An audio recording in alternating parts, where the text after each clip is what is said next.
Gareth Southgate is gone. Gone.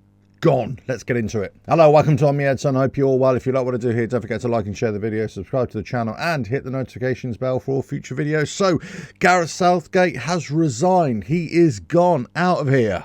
Now, for some people, it couldn't have come too soon.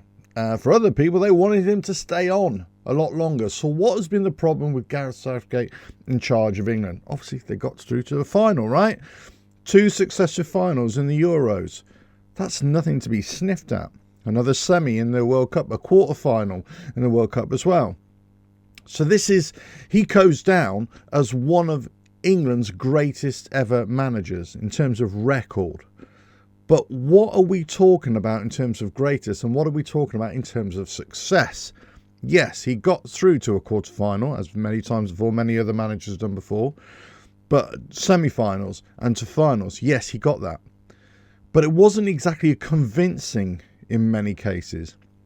And at the final moment where you wanted a manager to be positive, to grab the game by the scruff of the neck, as it were, to rally the players, to have some kind of tactical know-how to go after a team who are kind of under pressure, he kind of just stepped back and he didn't really urge those players. Now, from the FA point of view, he's the ideal man. He's the company man, as it were.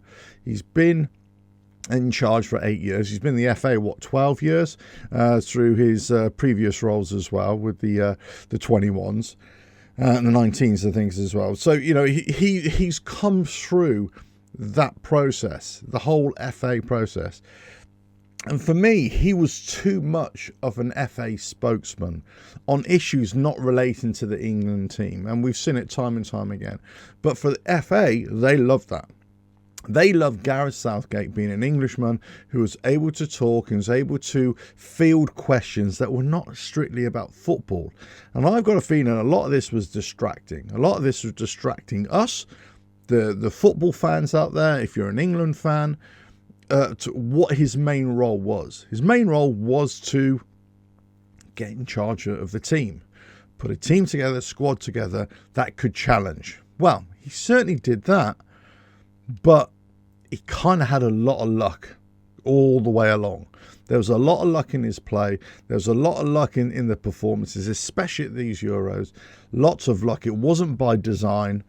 Yes, they had late finishes, late winners, but, it shouldn't be down to a late winner, especially when you've been playing poor all game. If you've been playing great all game and you just couldn't get that goal, and then you come on with a late winner, then you can say, well, the tactics were right. You could see what the tactics were, and it was offensive, it was aggressive, we were closing down.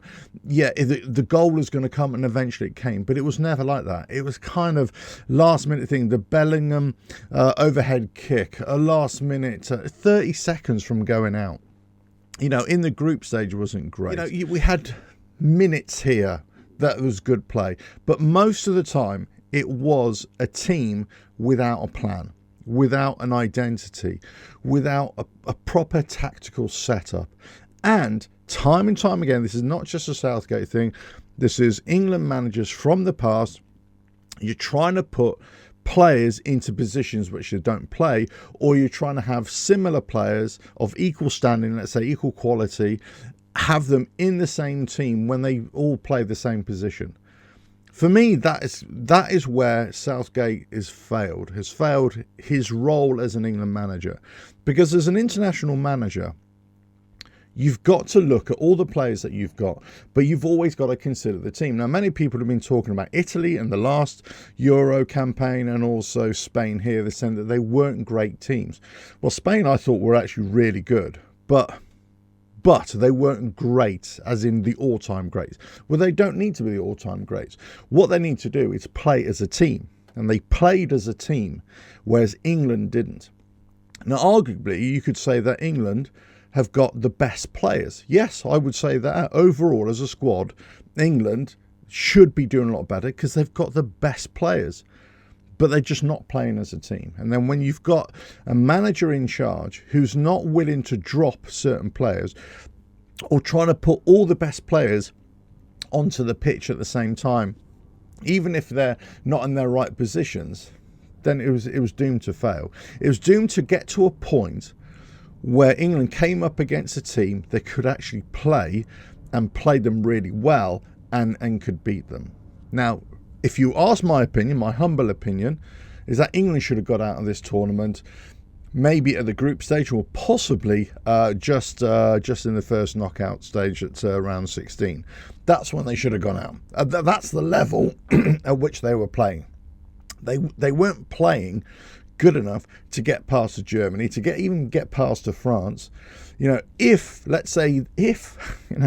Italy were a disaster in this Euros, right? They were terrible. But when Italy played Switzerland in the round of 16, they were missing a vital new player in defence, Calafiori. So he was suspended, and essentially that's why they lost. They just weren't robust enough in defence. If England had played Italy, how bad Italy were, I still think England would have lost. I think they would have lost against Italy. That's how poor I think England have been. They've just been so disjointed. They had moments where it's great, but those moments came when you had players coming on and just getting a little bit of time. The problem with Southgate is the manner management, the in-game management, and also making those tough decisions, those ruthless decisions that a manager needs to make. It's not about appeasing. It's not about making everybody your friend. It's not about, oh, right, yeah, we got the best players. I want you to play. And Harry Kane, I know you're injured, yeah, but we're going to keep you putting in there. Or if I'm going to play you with a little bit of a niggle, I need to support you with other players, other runners. He didn't do that. Whole left side was totally, it's just non-existent. You had Trippier there, that's not his position because Luke Shaw's been injured. Luke Shaw should, if he wasn't there fit enough right from the very start, he shouldn't have been there. And he was only good for a first half in the final anyway. So, he really shouldn't have been in the squad. You should have had at least a proper left back there as a backup. You should have been playing Anthony Gordon there. Should have been playing Trent Alexander-Arnold on the right-hand side instead of Kyle Walker, who had a bit of a stinker. You should have mixed it up with the players. Swapped in Saka for Bowen at times, or Cole Palmer at times. Bring on these other players. Make more positive substitutions. Go after teams. When England scored against Spain in the final, I thought the momentum would swing so much towards England that it was a foregone conclusion that England were going to win. Spanish heads dropped. There was about 5, 6, 7 minutes, 10 minutes where Spain weren't ready at the races. That was the time for England just to go on and go and win the game. But they didn't. They just sat back. So this is a cultural thing. This is a cultural thing under Southgate. Not only going after teams, being more attack-minded, but going for the killer shot, being more ruthless in the way he makes his decisions and the way he would select his team, select the squad. And also the whole culture of the FA. The FA about appointing like a yes man in many ways in Southgate. This is not to say that he hasn't had success, but he's had success on the back of having some fantastic players. Whereas you look at other managers, international managers of the past, they may have had mediocre players or pretty good players, but they've achieved great things. Also, similar managers have managed international teams and they've dropped their biggest stars. They've dropped their biggest players. They've made tough decisions. They've changed on the fly from game to game. They've had to, rework things. They've had to take players out and bring new players in. They're not usually playing players out of position just to get them in the team. Because it is about the team. It is about the balance. It's not about a collection or a collective of great players. It's about having great players that work in a team, that work in a system. And Southgate couldn't do that. So what happens now? Well, for me, he's done the right thing, stepped down. You've got to commend him on what he achieved, no doubt. But there were frailties there. There were deficiencies there. And that's why England failed to win in 2 Euros finals, especially against Italy. They really should have beaten Italy then. But they let that one slip. In this one, they had the opportunity to go after Spain and go for the win, and he just failed again. But they were lucky to get to the final in the first place. So, what happens now? What happens now? Who do England get? If they get another yes man, that's going to be the mouthpiece of the FA, that's completely wrong for me. They need to get either another English manager, and for me, There's only Eddie Howe, really, that I would say. Maybe Graham Potter that could go in there as well. That will forward-thinking modern managers. But really, I mean, the talk has already started about trying to get Jurgen Klopp in, getting the best managers out there who might be available, who might want to manage England.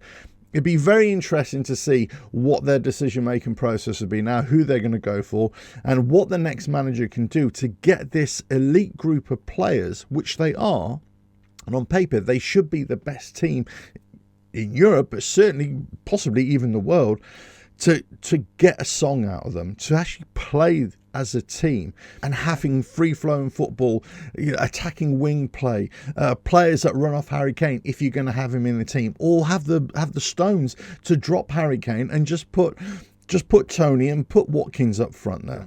Change the system. Personally, I think they should have gone for a 4-5-1 as a defensive setup or a 3-5-2 as an attacking setup. I would have had Gordon on the left. I would have had Saka on the right or Bowen on the right.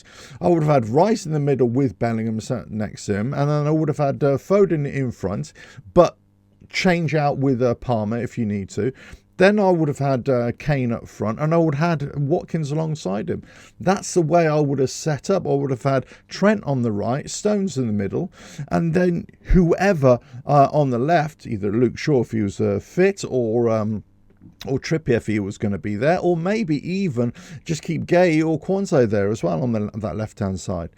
Because you got Gordon coming up and down, bombing up and down, that could do a defensive role as well. It was there for the taking. It was there for the taking for England to win the Euros, and they didn't do it. And this comes down to, yes, the players didn't perform, but this is also mostly about the team selection, the squad selection, who Southgate decided to take, and the in-game management. And that's where he failed, and that's why he had to go. Now you've got to see the next manager coming in, if he can turn that whole mindset around.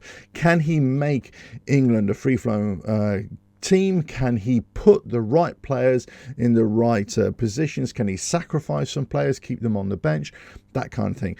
You don't want an England manager who's going to be the players' best friend. You want an England manager who demands respect and who demands performances and will give them a game plan to go and play. That's what England need. They don't need a yes man. They don't need a manager who's going to be the mouthpiece of the FA. They need a manager who sticks to football, who sticks to managing England and managing England affairs. First team, men's team. That's all he needs to do. He doesn't need to talk about anything else. That's what the manager needs to be. Who's it going to be? Who knows? It could be anybody. Eddie Howe, Graham Potter, Jurgen Klopp. People are talking about Pep. Oh, let's bring back Mourinho. He'll do it. I mean, some of the names are a bit ridiculous, of course, but whoever they get, they need to take this group of players and fulfill their potential. And under Southgate, I don't think that was ever going to happen. He might have won something, but it kind of would have been by luck rather than design. And we need a manager there who's going to go in there and by design bring success. And however you grade success, that's going to be another thing. But for me, success is winning something. Success, yes, England have raised the bar, but that's not necessarily down to Southgate. That's also down to the generation of players that are playing in really top flight teams all around Europe. And they are really high quality players, where you can look at lots of other teams around the world, but certainly around Europe and nations, and a lot of their players aren't that great, and the teams just have been quite poor. Italy being a notable example there. Let us know your thoughts in the comments below. But Southgate is gone. He's gone for good. Who are they going to get next? Let us know your thoughts. If you like what I do here, don't forget to like and share the video, subscribe to the channel, and hit the notifications bell for all future videos. And I will catch you again in another video coming very soon. Bye now.